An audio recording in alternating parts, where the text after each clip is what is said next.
Hello అండి, 555 Lakshmi recipe అండి. ఈరోజు మనము గోంగూర బాజీ అయితే చేస్తున్నాము.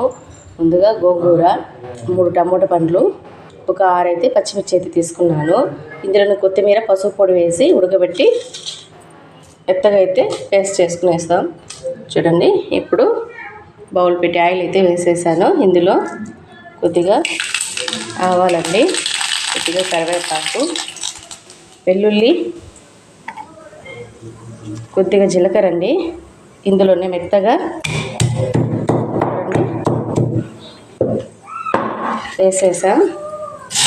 ఇందులోనే గోంగూర బాజీ అయితే వేస్తున్నా.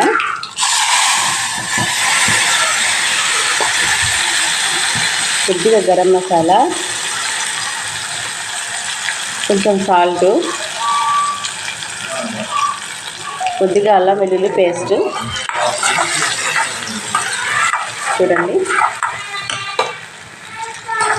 గోంగూర బాజీ అయితే రెడీ అయిపోయింది. ఇప్పుడు దించేద్దాం. చూడండి, సర్వింగ్ బౌల్లోకి అయితే తీసుకున్నాము.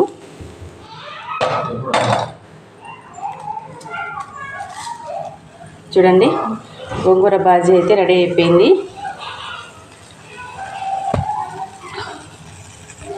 చూడండి, గోంగూర బాజీ అయితే రెడీ అయిపోయింది. మీరు కూడా ట్రై చేయండి, లైక్ చేయండి, సబ్స్క్రైబ్ చేసుకోండి.